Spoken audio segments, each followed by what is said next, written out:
This episode of The Horror Show is brought to you by Richard Holowenko and Bobby Bovenzi. Thank you guys so much. They donated over at patreon.com/IHateHorror. If you can support monetarily, go on over there and donate. We'd really appreciate it. We're also brought to you by, this show is also brought to you by HelloFresh. Visit HelloFresh.com and use the promo code HorrorShow30 to save $30.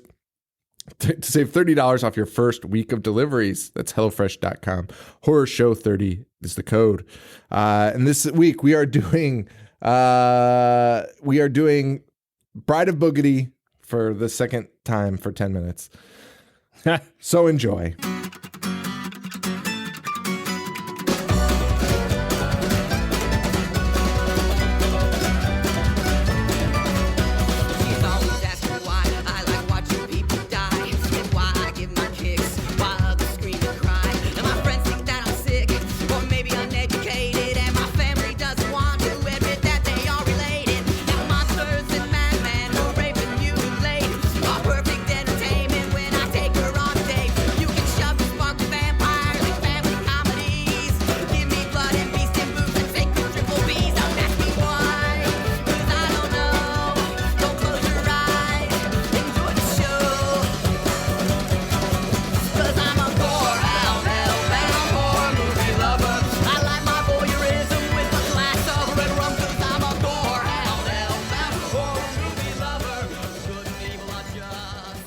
Hello, everybody, and welcome to The Horror Show. The show that dissects, mutilates, dismembers, and butchers all of your favorite and not so favorite horror movies and other horror-related events. I'm Sean. I'm Joe. Well, that was interesting. Off to a great start. We just did 10 minutes of pure comedy, and I forgot to hit the record button. So you're not going to hear the beginning of Boogedy. So a few things we talked about, though. I don't even know what we talked about. Oh, well, you know what we did? Baggett. You know, one thing we did miss. Chicago, November 17th and 18th. I'll be out there 17th and 18th. Joe will be out there at the 18th at Days of the Dead in Chicago. Come out, say hello. We'll be hanging out. And hopefully on the 18th, we'll be doing a show at some point. I don't know. We might do it in the morning or afternoon even. Not all day. If there's parties at night. I don't know. What time am I getting in? Early. Like specific, like I don't know. I think like what time was your flight? That's what I'm asking. I don't know. I think it's at 7, so you'd get in at like 10, which is 9 Chicago time. Okay. Let's do some math here. All right. So you'll be ready. Yeah. You'll be ready to fly, ready to roll. Probably going to be the best night's sleep you ever get. Saturday night. You think so? Well, with a baby. Oh yeah. Joe's so tired. But Joe's back. I am. Joe is back. We were way more excited the first time we announced that. And we are doing, I'm sure HelloFresh will like this, a Disney movie. So no semen talk. We'll try. Boogedy just brings out the semen in all of us, doesn't he? The movie actually opens up with a guy dressed as a seaman. Nailed it. He does. This is 1987. As we discussed, it premiered in April, so very timely. Perfect time for Halloween film. Very timely. I still can't believe that. That's so stupid. The director of cinematography's name is King Baggett, related to another King Baggett from the 30s. And this one's name is Stephen King Baggett. So naturally he chose to drop the Stephen part. Stephen King Baggett. So let's. We talked so much longer. It's so funny. But we're here. We're here. This is what you're getting now. So you missed so many funnies, guys. So we open up. Well, first let's say Richard Masur, Mimi Kennedy are back from Boogedy 1. Yep. D-Lil, a.k.a. David Faustino, is back as the son. Christy Swanson, though, is gone. No. She's going out to film Buffy. Yeah. That's like 6 years later. And she's replaced by Tammy Loren. And this is, do you like this movie? Better than the first one. Which you pointed out to me that the first one's only 44 minutes, which is amazing because it felt like a lifetime.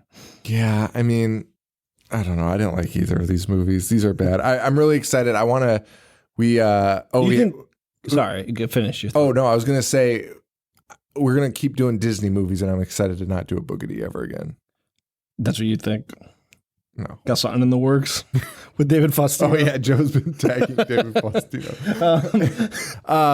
So we're going to be doing Disney again next year. We're following the same tradition, except this year, our tradition has always been a Disney Halloween movie and Simpsons. We've ditched the Simpsons. We went with something way funnier. Something, honestly. We went with some real fucking comedy. Real comedy. This year, and hopefully for years to come, we are doing Boo, a Madea Halloween. And I'm so excited to do it.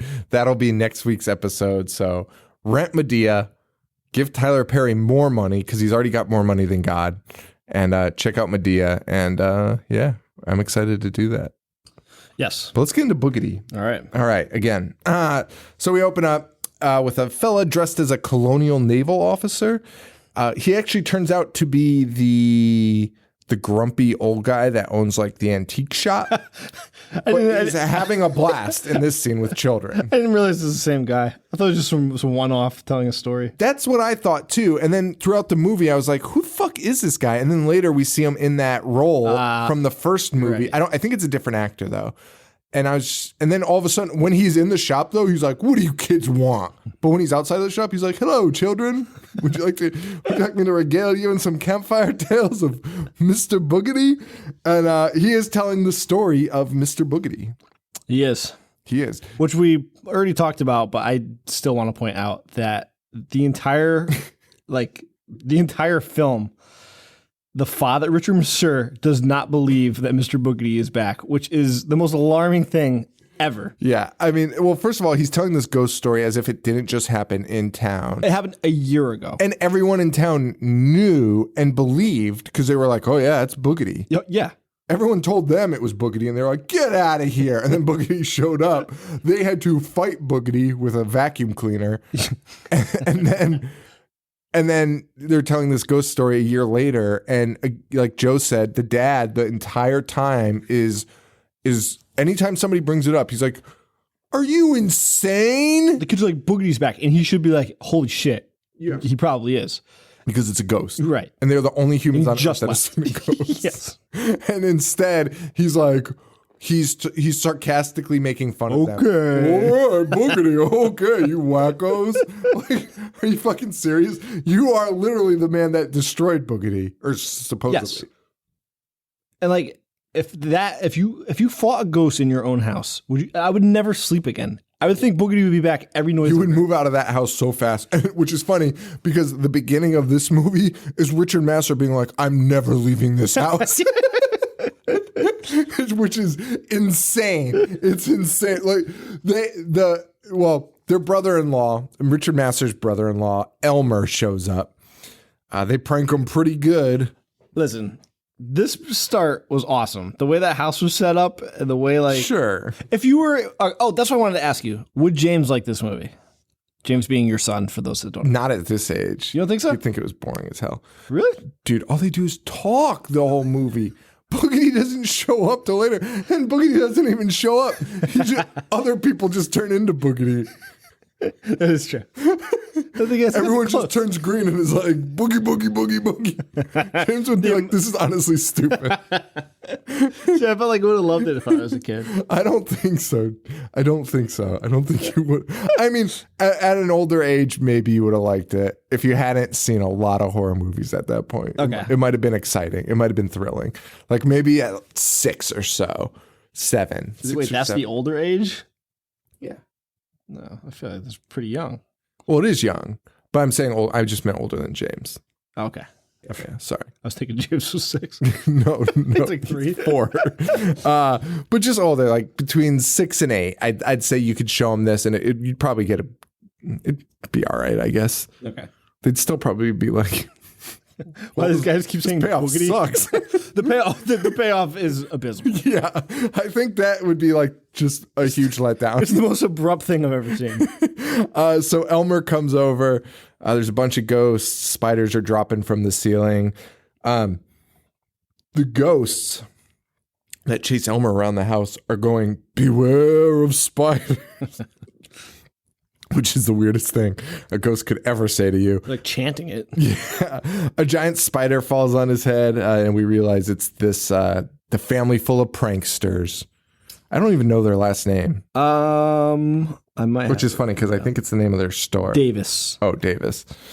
Yeah, that's right. Yeah, and of course they introduced the mom's laugh, and I remembered it from the first one. And I was so pissed. And that's supposed to be a running joke in the movie, and you just have to listen to her laugh like that for an hour and a half. It's a nightmare. One of the girls, though, our girl, what's her name? It's not Jennifer. Jennifer's in the next movie. No, it's Jennifer. Oh, it is Jennifer. Yeah. Oh, no, the other one's Tiffany. So Jennifer's walking through the woods, the daughter. She hears some pretty spooky stuff. She sees a big shadow. It looks just like Boogedy because Boogedy is a pilgrim, which I forgot and hate. And the big shadow goes, Jennifer, it's Boogedy. Get out of my house. And she goes running home. During that period, we also learn about Lucifer Fest, or is it Lucy Fest? Lucy Fest in Lucifer Falls, and that's the Davises are all excited about it because they're opening up a gag city, the store full of gags that'll go over well in a town with a general store. You know how many gags are going to sell? None. But Elmer tells Dad, the old company wants you back. They want you to be I forget what he says. It's like the whoopee department in corporate gag city or whatever like that. And he says they want him back. He's offering him such a deal. And going back to the house, that like they didn't want to leave in the first place, and everything would be copacetic. They're out of a haunted house, and everything's good. And the dad just says, Lucifer Falls is our home. We're going to stay here. And Elmer, honestly, he's like, what the fuck is the matter with you people? Jennifer runs in screaming, of course. And again, the dad mocks her. He said, yeah, sure, in the most sarcastic tone. Yeah, she's like, I saw Boogedy outside. He's like, yeah. Even if she didn't. You could hear Boogedy. like the audience can hear it, so everyone in the house could hear him. Yeah. He's screaming outside. And even if you didn't believe your daughter seeing a ghost, she just experienced a traumatic event where a ghost was real. Something startled her. A real ghost was in your home, right. And then something startled her. Like, you can at least have a little bit of compassion for your daughter and be like, oh, honey, it's okay. Like, it probably wasn't. Yeah, it probably wasn't, but that could be pretty scary. But instead, he just mocks her. And by the way, it probably was Richard for sure. Oh, yeah. Like, it's a fucking ghost, man. You don't have to... Whatever. So the family decides they're all going to go look for Boogedy just to really, it's just to mock the daughter more. Because they go outside and they're like, oh, where's Boogedy? Where's that big bad Boogedy? And then while they're doing this, the kid throws a rock at a cat, which is one of the most alarming scenes I've ever seen. Little sociopath in Lucifer Falls. He's like, what's that? And they're like, I don't know. So it sounds like a cat. It's meow. It's like meow. And they're like, is that Boogedy? So he throws a rock at it. And Mr. Like, Mr. Boogedy is a grown man who speaks. Who is not shy to talk to anyone. He is very willing to talk to you. Thinking that's Boogedy. A cat meowing. How many times would you say Richard Massur's character says the word Boogedy? Dude, so many. I almost want to make a supercut. That would be so funny. It would also be maybe 10 minutes shorter than the actual movie. Especially when he turns into Boogedy later and he's just like boogedy, boogedy, boogedy, boo, boo, boogedy, boogedy, boogedy, over and over again. Levitating. Oh my God. We cut to a town meeting where Eugene Levy's getting heat because he was we also had learned, we should also mention, Richard Masur is he's going to be the governor of... It's honorary mayor. Honorary mayor of Lucy Fest. It makes no sense. And so he's going to be the leader of Lucy Fest. So I guess he oversees the planning stages and things like that. Eugene Levy at this town meeting, though, is all bent out of shape because he used to be the honorary mayor, and he's really upset about that. Listen, I thought this part was funny because there's also a guy complaining about having warts. Did you pick up on that? No, Just voicing his displeasure to people. I did not hear that. Eugene Levy, though, is pretty pissed. So he's not going to let anyone use his land for Lucy Fest. He's like, I'm not letting you use my land. Calling Davis a bonehead. Yo, he's fucking pissed. And then in like, so everyone is like, oh man, you can't do that. You can't do that. And then Davis, the dad, like leans over and goes, can't we use the green? And everyone's like, what a brilliant idea. Why was it ever moved from the green to Eugene Levy's land? Why? So creepy. So creepy. Come to my house for the town fair. Eugene Levy. And the crowd is very happy. Very, very happy. The Davis family, they go to check out their new storefront, Gag City. They go in, and there is a entire wax museum inside. Yes. Which is... It should have come into more play. It should have been way cooler. Dude, it's almost as if they discovered that while on the set also. Because it's a full wax museum full of scary stuff. It's great. There's monsters. It's amazing. These like horror scenes. And the only thing this family does with it, who own a gag shop, is put Groucho Marx glasses on all of the monsters. That's literally all they do. And they're like, look what we did. This guy is such a simp. It's unbelievable. Old man Davis is the biggest simp of all time. Although maybe his wife might take the cake because she married him. So married this idiot. They reveal, though, that the previous owner, disappeared under mysterious circumstances. That does not come into play again. No. Just to be spooky, which I'll give them credit for, because in the next movie, Medea, they do nothing to make it spooky. They literally do nothing. We also meet Medalenska, who lives on the edge of town. God damn it. To get this shit out of my stupid bozo. Joe showed me pics of somebody that I can't stand. And you may know him as... Not even... Because odds are I won't cut it out by accident. All right. So we meet Medalenska, who's a gypsy who lives on the edge of town. Yes. She says she looks into her crystal ball and she says the family's in trouble, which... I appreciated seeing a crystal ball.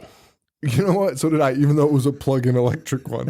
She's like, you got to get with the times. She acknowledges it. Like one of the kids is like, hey, this is electric. She's like, wait, come on. I have no problem with it. Wait. So she's like she's like predicting the future. Yeah. Mr. Boogedy is in the fucking crystal ball. Yeah. Like you can see him clearly. Yeah. And the dad's looking at him and being like, how'd you pull that off?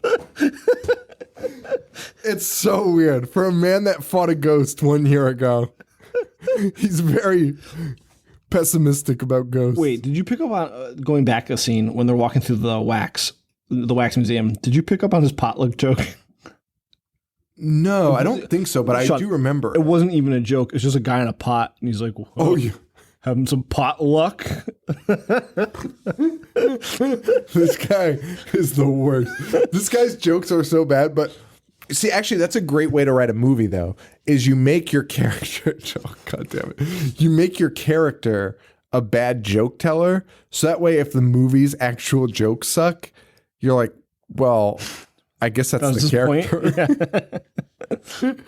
And everyone in the movie, like the whole Davis family is portrayed as a family that has like makes bad jokes. So it's cornballs. Bunch of cornballs. So the next day they're prepping the, by the way, this place is in shambles at the time we see it. Mm-hmm. And then the next day they're prepping for the festival and Gag City's opening that day. Yeah. That asshole with the Admiral hat, Mr. Witherspoon, he shows up. He's making spinach ice cream. I don't know why, but he is. That's a gag.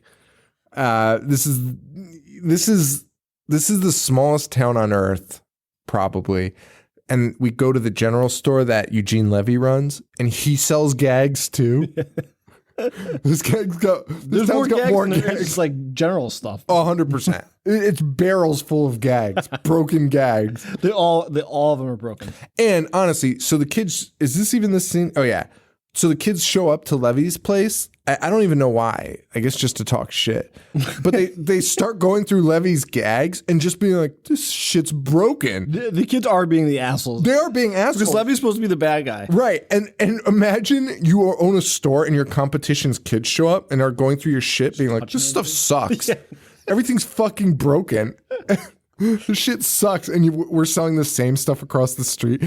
I would honestly, there's a good chance I'd punt a kid. Just beat the shit out of him and be like, tell your dad to go fuck off. Get the fuck out of my town. Which is kind of what he does. He does tell the kids, get the hell out of his town. He also tears up the poster that they were trying to give him. I don't even know what the poster said. Was the poster an opening for Gag City or was it for the festival? It might have been for the festival. I think it was for the festival. But imagine if they're like, hey, can you hang up this poster for the opening of our store? Like it's direct competition with you.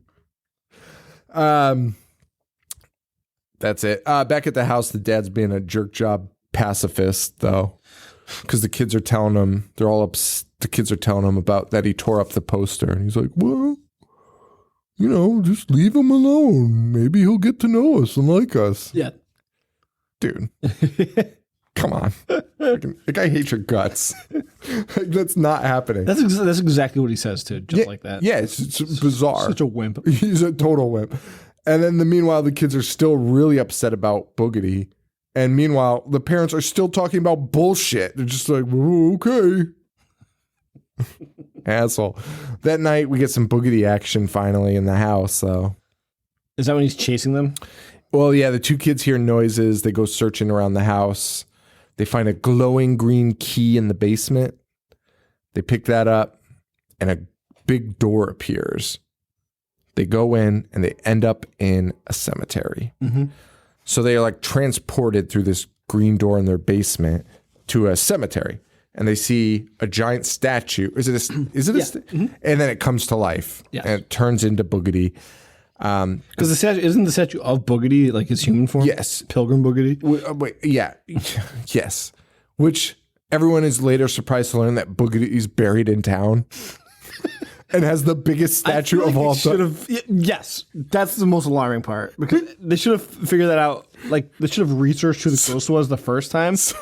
Somebody would have had to have been like, "There's a giant statue of a guy that looks like Boogedy." It's not a big town. They must have walked by that. Of course.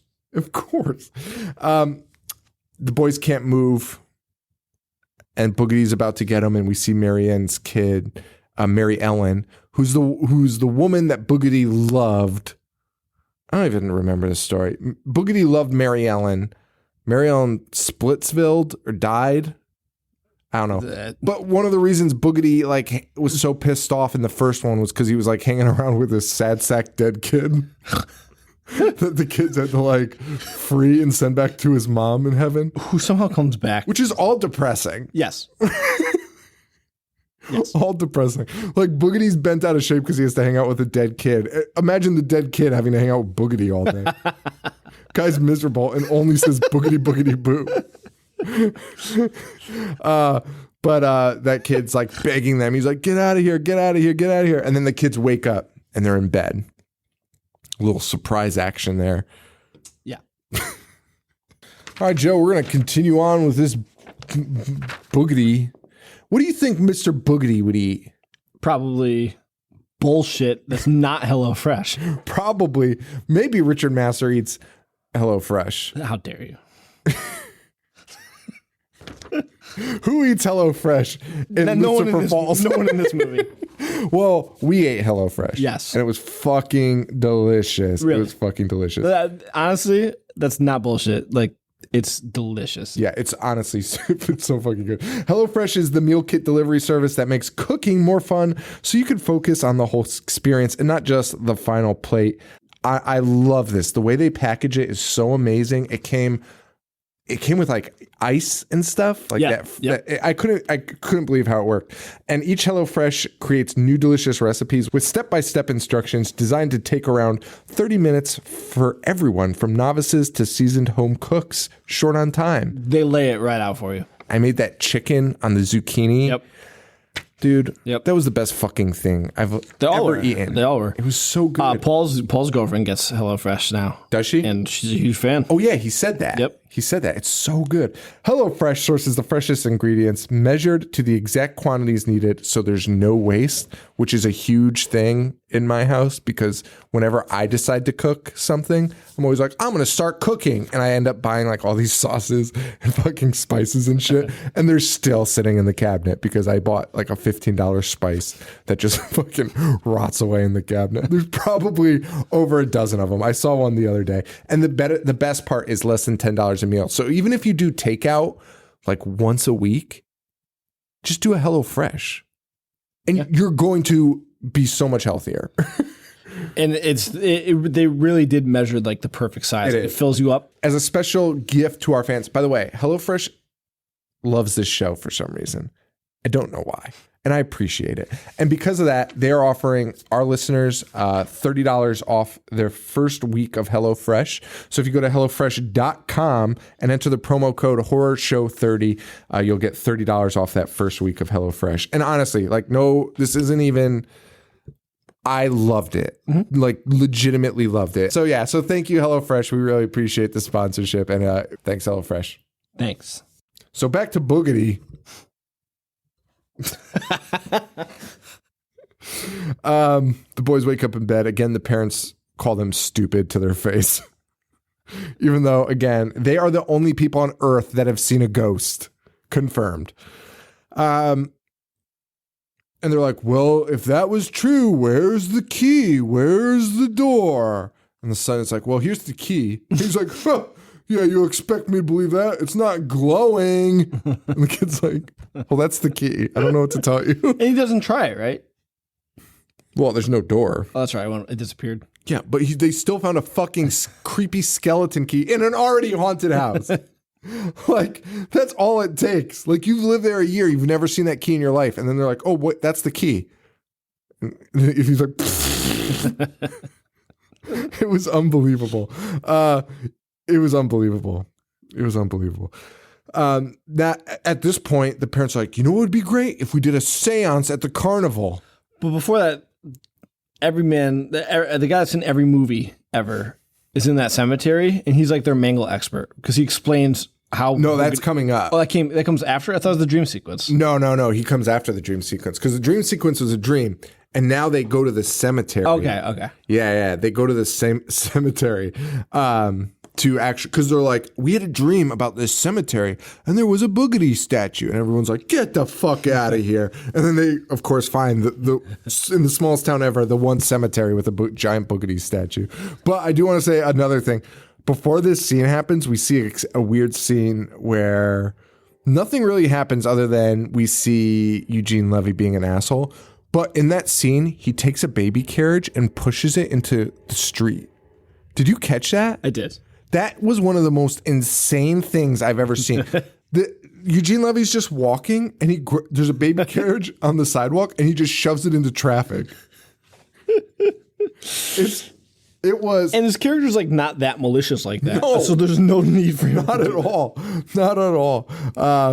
It's so weird. It's so weird. And then another thing I noticed is they repeat a lot of the same shit. And my guess is it's because it was made for TV. So much like a TV show, like in the next episode where they'll repeat it, they were just like, well, we'll just retell them everything that happened in the last 15 minutes. Because they just talk about the same shit over and over again. But they go to that cemetery from the dream. They meet Lazarus. I dig graves. And, they see the Boogedy statue. And then they're like, hey, you know what? Let's go home and bring this strange weirdo with us. Sounds like a great idea. Who they just met. Bring him home for dinner. And all he said is, I dig graves. It's his only words. And they bring him home. And when they get there, they're performing a seance already, but it's all rigged. And the dad's just in a back room making stupid jokes and sound effects like it's Zoo Morning Zoo radio or whatever. It's like, hey, it's me. He's such an asshole. He is honestly infuriating. He's so infuriating. It's so bizarre. It's so bizarre. He somehow makes this like phone walk around the table. I know it sounds weird, but he's making a phone move around the table, and he asks you to pick him up.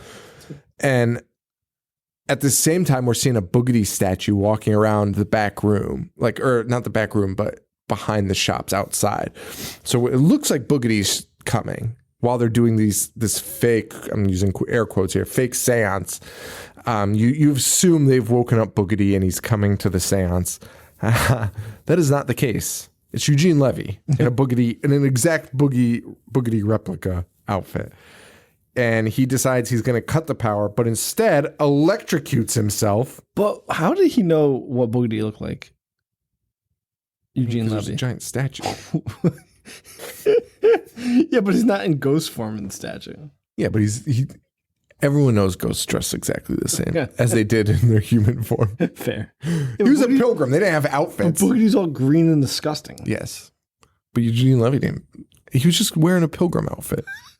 Okay, fine. With his name sewn in it, as we'll find out. Eugene Levy gets electrocuted, which causes the dad to get electrocuted somehow inside the house doing nothing. And this also causes... It electrocutes the dad, and the electricity flies out of his mouth, which then causes... And smoke comes out of his ears, too. It's got... I don't even know how to explain the digital effect on the screen, but it's like circles coming out of his mouth, like a sonic ray. Yeah. I don't even know how to explain it. It would be like in a comic book if there were a banshee screaming. And this causes the Boogedy statue to crack open and reveal Gene Simmons as Boogedy. It turns out the guy walking around is... we already said that. So then that same night, which was weird, the family's all in the kitchen, all bent out of shape. Dad's like, it was Lynch, that guy Lynch, who's Levy. Levy, yeah. And they discover that because he found his hat, and he had his name sewn into his hat. And then see, this is actually where I give this movie credit. I was going to say, imagine wearing a hat that has your name on it. Joe's wearing his Joe Loc hat. I do give this movie some credit because in scenes where you're expecting it to do... So in this next scene, they hear a noise outside and they're like, oh, Lynch is out there. And I was like, that's the most insane thing I've ever heard. Why is Lynch crawling around their house? But it wasn't Lynch. It was fucking Boogedy. Right. So, give him props. What's Boogedy's game plan here in this movie? So, you find out later, I guess it's to get a bride, which isn't really a strong storyline. Because... he has that other lady, though, doesn't he? Well, Marianne's a fucking ghost. Right. So go to Ghostland and get your jollies. Dip your pen in the company ink out there. But, my question was, his game plan, why didn't he just take her? Because that's what he does. He takes her. And how do they get... He wastes so much fucking time doing it. Yeah. Yeah. That's the story of this movie, is it's just nonsense. Boogedy just causing pranks.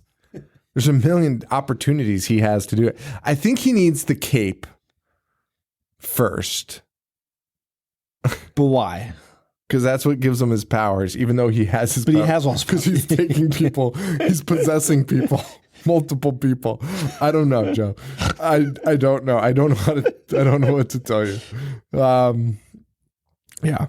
Yeah. So the dad goes out there to investigate what he thinks is Lynch. He gets possessed by Boogedy. Boogedy's spirit possesses him. He goes inside. He's acting all weird. Levitating. That night, Jennifer's laying there. She sees her dad floating by the door. Just laughing. saying Boogedy? Yeah, just staring at her laughing. She goes and tells her mom something's weird. And her mom says... I forget what her mom says, but it's essentially what do you mean? Everything seems fine to me. And then the dad comes in and he just drinks some milk in one sip. A glass of, which isn't it funny how they portray ghosts in kids' movies, like to show how crazy this spirit is. He drinks an entire glass of milk in a sip. It's like Slimer. Like, look at this crazy ghost. He eats a lot of food. Yeah, it's weird. The mom doesn't care though. So they try and go get Witherspoon's help. And then now all of a sudden Witherspoon's an asshole. The guy was making ice cream for kids at a festival. Now he's like, I can't be bothered. But he reveals he owns Lady Mary Ellen's dress. And it had been stolen last night. We cut back to the house where Richard Monsieur is getting large and trying to give a dress to his wife, the Mary Ellen dress to his wife. And she is honestly thrilled. It is the oldest ass dress. Imagine giving that to your wife, being like, here's your present, honey. Shittiest old dress. Cover you from head to toe. No one could see anything on you. Perfect. And everyone's excited. So, I mean, that's it. Boogedy wants to get laid. Pretty much, yeah. He wants a little piece of pilgrim pea. Dip that pen in the company ink, that guy. So this entire movie is just about a horny ass ghost looking to fuck. It's probably been a while. Well, 200 years with a kid. A regular Victor Salva. Jesus Christ. Oh my God. Just kidding. Oh, Victor Salva's way worse. Boogedy. Who would you rather have in your house, Victor Salva or Boogedy? Kidding me? Fat ass child molesting piece of shit. That's so funny to think you'd rather have a ghost in your house. 100%. Oh yeah. 100%. Yeah. I'd rather have Boogedy fuck me than have Victor Salva in my house. Imagine Boogedy fucks. That's our new hat, Boogedy fucks. Well, this movie's getting more and more interesting as the minutes go on. So Richard Monsieur is inflating like the Eat It video. He's enormous. What Weird Al reference? Yeah. Nice. Gotta drop a Weird Al reference. Did you see he's going on tour again? Did you see he's not performing any parodies? Serious. And I kind of want to go. Me too. No costumes. I almost sent it all original songs. It's so funny because I see so much shit and I'm like, I want to send that to Joe and I end up not. But that one I really should have because I was like, I want to go kind of. I kind of want to Foxwoods. I know. I saw. I think we have to. But at first I was super excited because I was like, I haven't seen him live and I want to see the costumes. I really want to see the first line is no costumes, no parody songs, completely stripped down. To Connecticut every year. And I'm always like, yeah, I'm going to go. And I never go. I got to go. I'll go see him stripped down. I'll be miserable. But it's going to suck. Well, no stage show. He's performing acoustic sets. I know, but his original songs are still really good. I agree. The Night Santa Claus Went Crazy is like an all-time great. That is. I agree with that. The night. Imagine that just acoustic. Yeah. And also, did you read his quotes? He's so excited. I honestly feel bad for him. And it's more likely that he thinks it's cool is probably just that he's exhausted. You know what I mean? He's an older guy now. I think this is all part of the comedy. I mean, that's funny as hell. Oh, to do this, but it's so late in the game. He really should have done this in like '92. I think it's a perfect time for it. Like, why start now? I know. He's good. Okay. What is the greatest Weird Al parody? The greatest Weird Al parody is okay. So before I answer that, correct answer. Before I answer that, is the Jurassic Park? Oh yeah, Jurassic Park is a parody. Jurassic Park is Scary in the Dark. T-Rex out of the cage. Yeah, it's MacArthur Park. Yeah. Damn, I almost said that's a really good original, but I forgot that was a parody. But on the album was Harvey the Wonder Hamster. That's an original. Well, see, the polka songs are even all covers, so those are medleys. I love those. I was listening. I have a playlist on Spotify of all his polkas. That's honestly my answer. I think those are the best covers because they're the most. But I guess those aren't parodies; those are just covers. All right. So the best parody is. What's your answer? Well, there's only one answer. What is it? It's Gump. It's fucking Gump. I mean, the fact that he fits as much as he does into that Tells song. that entire story. Yeah. Okay. What's better, Forrest Gump or Gump? Gump. Gump, Forrest Gump 100%. sucks. Yeah, Forrest Gump is the shits. Idiot. Forrest Gump is the shits. I was actually really mad when I heard on like Bill Simmons' podcast or something like that, that's the new cool thing to say. That Gump sucks? Yeah. But it does. I've said this since day one. So have I. And I remember us getting into fights with people, like legitimate fights at parties where people were calling us assholes for not liking Forrest Gump. Like I've been called an asshole for not liking Forrest Gump by Sleepy B. Never figured that one out. He was incensed. That's funny that you say that. He was incensed. He's also chewed me out. Not like Forrest Gump. I mean, I'll be fair. I was probably like antagonizing it. Like instead of just being like, I hate he's Forrest. Such a pleasant guy. Instead of just saying like things like, I just don't like Forrest Gump. I was probably like, Forrest Gump is the worst movie ever put on celluloid.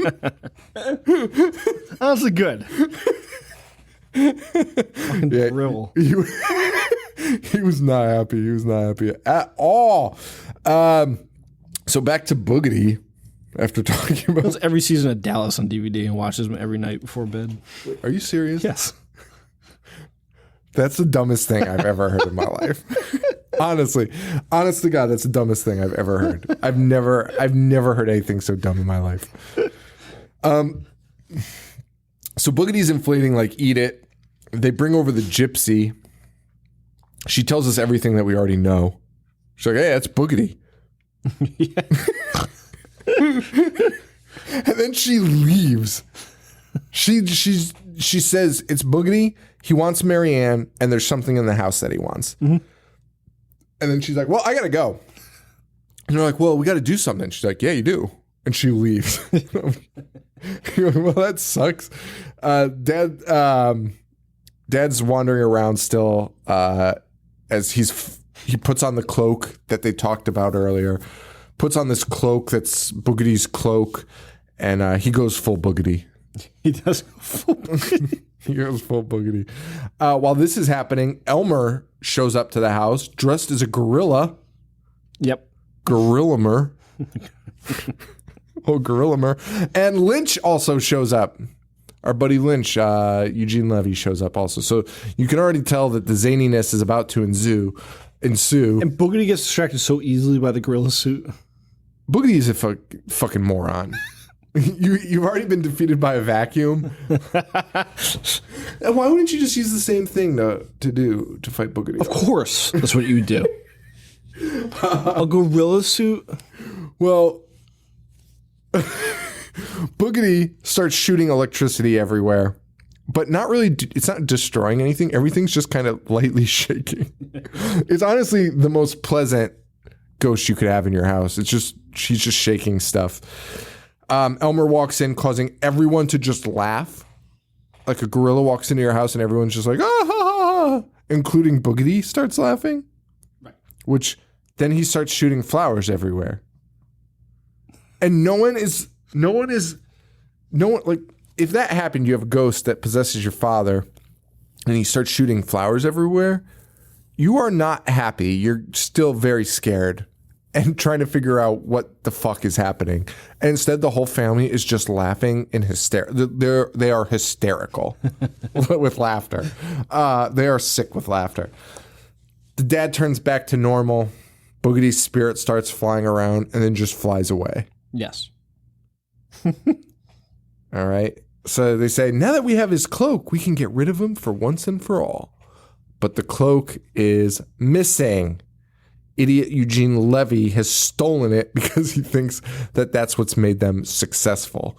Even though they sell fucking gags, he thinks that Richard Masur is successful for his magic.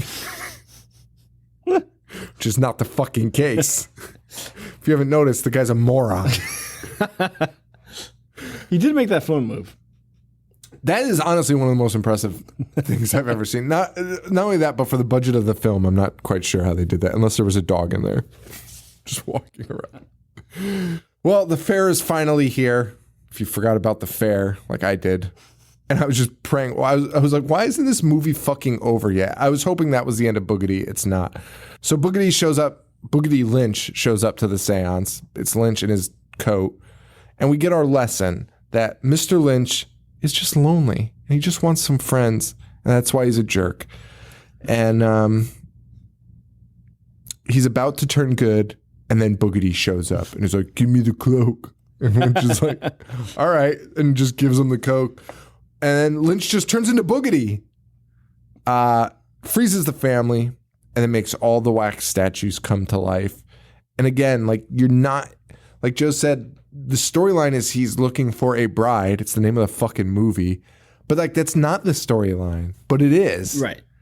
Because nothing happens about that until here where all of a sudden he's like, I'm going to take you. Yeah, and she turns into the Bride of Frankenstein. Because he thinks it's his wife because she's got the outfit on still, the stupid pilgrim outfit. Yes.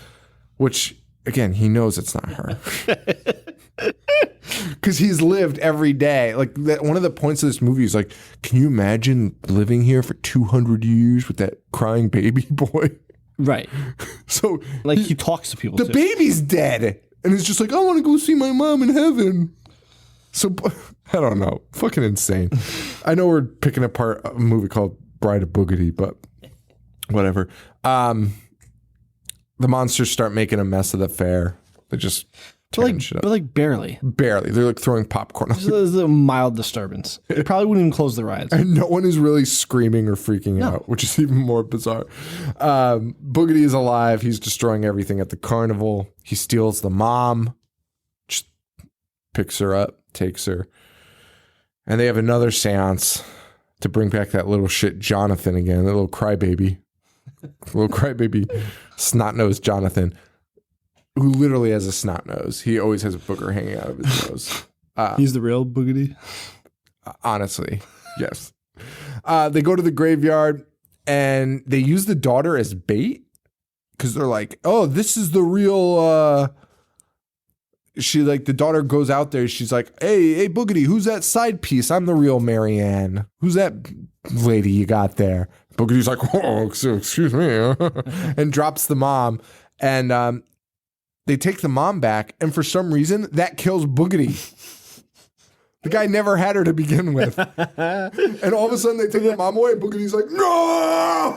It's the most anticlimactic ending. It's so fucking crazy. I rewound it because I thought I'd missed something. I rewound it all the way back to the festival because I was like, I had to have missed a key to why Boogedy just turned into flame. That's it. That's it. You just let go. It's just defeated. Yeah. And then the kid shows up, right? After that? Yes. Ghost kid? Yeah, ghost boy. And he says, well, I guess, He's just like, go get the key. And then the kids are like, well, I guess that's the last we'll see of Boogedy. And then the kid goes, I don't think so. And that's and then the movie ends. And that's it. It was the most abrupt And why was that kid the one that's like, oh, I don't think so? Like, I don't know. Be a little helpful. Why don't you tell us what he's going to do if you know he's going to fucking come back? You have all the answers. I mean, fine. This movie's not good. But like, that ending is so stupidly quick. Oh, it's insane. Like, there's no wrap up with townspeople, like the parade, the carnival. Yeah. Eugene Levy's character. Like, we know that he feels bad now. But well, yeah, Eugene's kind of on their side. He's following them around, but that's it. Even still, he's still kind of an asshole because he's like, well, I would sacrifice myself, but no thanks. And Boogedy's just gone. Like, yeah, Boogedy's done. That's it, man.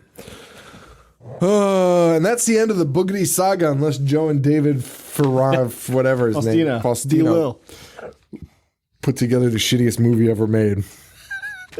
David, congratulations. Congratulations, everyone. So that's it, man. Welcome back to the show. Oh, thanks. I'm glad to have you back. This is glad to be back. It's going to be great. So, guys, Chicago, November 17th and 18th. If you're around Chicago on the 17th, hit me up because I need some help that day. getting anywhere. I want to see that fucking bean. Yeah, how? Wait, what? I want to see the bean. What bean? The big metal bean. It's a bean? That's a bean. It's like the friendship bean. No, I have no clue what you're talking about. Oh, you've never seen that big giant metal bean? No. In Chicago? It's a big thing. It's a thing. I shouldn't say a big thing. It's a thing. Yeah, how are we getting around? Yeah. I don't know. How do we get from that? I probably should ask you off the air, but it's a legitimate question. I think how do I get from the airport to the hotel? We'll Uber it. Okay. Uber, dog. All right. Uber, dog. But it's really close. So. You'll be up when I get there? Huh? You'll be like up and about when I get there? Oh, yeah. Okay. Yeah. I ain't going to miss a thing. I don't want to miss Stop. one. Oh, God damn it. So check that out. Days of the Dead. It's in Chicago. Going to be a cool con. We're going to try and talk to D. Snyder, hopefully. Yeah. Pray to fucking God. That's the only guy I want to talk to. Well, that's not true. There's some other guys there I want to talk to. Phil? Talk to Sean Astin about his killer role in 50 First Dates. Honestly, a great the only thing he's known for. Great role in that. The movie sucks. Yeah, the movie sucks, but Sean Astin's great. I don't remember anything about him in it. He just wears like muscle shirts and shit. Of course. Anyway, I don't even remember how we do our facebook.com/IHateHorror. Oh, I don't even know how to do this. Rate, review, subscribe on iTunes. If you do, send me an email, Sean, SEAN, at IHateHorror.com. And I'll send you some free stickers for leaving us a review. And thanks to everyone that left us reviews recently.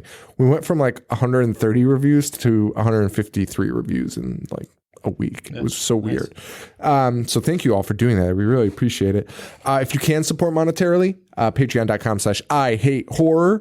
We're going to be doing some cool stuff in the coming weeks. And I think going forward, live shows that we do will probably be Patreon only. I think that's a good bonus, or at least Patreon first or something like that. I don't know. And then what else do we have? Facebook.com/store.IHateHorror.com. Very limited hats and shirts left. So get yours. We had a few orders this week and we are down to the wire on those things.